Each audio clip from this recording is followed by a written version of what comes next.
A quick installment this time around because this is a rewatch.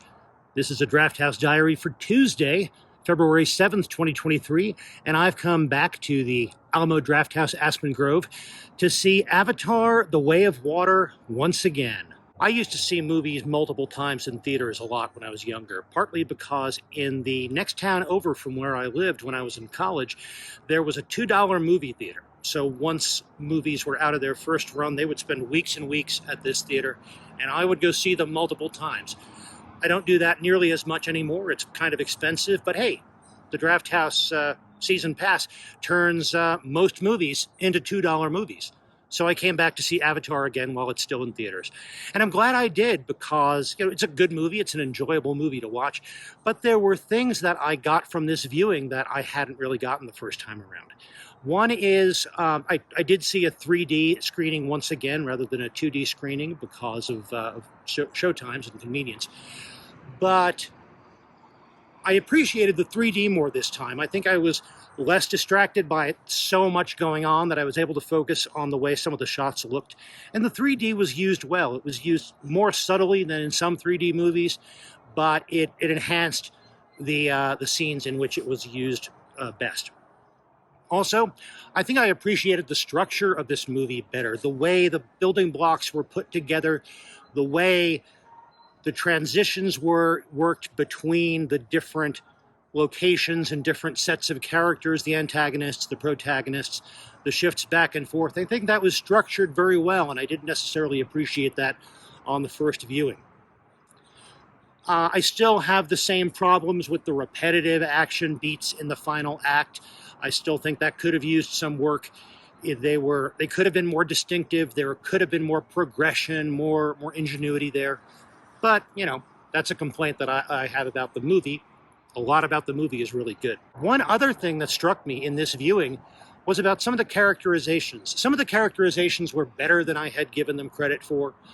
I thought Jake was a well-developed character, and the Jake as he has grown into the role that we see him in this movie compared to the first movie.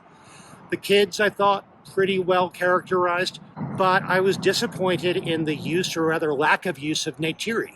She seemed like such a fully formed, intricate character, such complexity of the character in the first Avatar movie. In this movie, she was given so much less to do. It seemed like in this movie her job was, for the first 2/3 of the movie, it was to disagree with Jake so that he could explain himself so that she could agree. And then in the end of the movie, her job was mostly to be really scary. I'm overgeneralizing, but in general, it seemed like a waste of the potential of that character. It seemed like a waste of the acting ability of Zoe Saldana as well. So disappointed that Neytiri was not a little better developed in this movie, especially since we saw what a well-developed character she could be based on the first movie. Bottom line is, I'm glad I saw this movie again. My estimation of the movie doesn't change a great deal. There were just things about it, mostly that I appreciated more having seen it twice. That one bit of characterization, I have more criticisms having seen it another time and really thought about it. But it's a Drafthouse Diary, so I have to talk about more than just the movie. It was the same pre-show that I saw last time.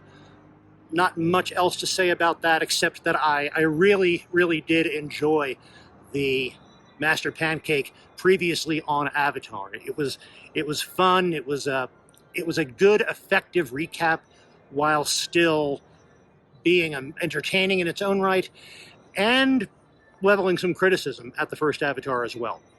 Food.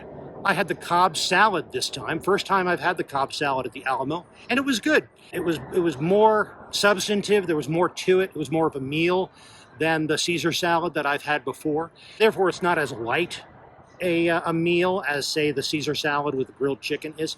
That said, the Cobb salad is still going to be a lighter meal than, say, the Monster Burger.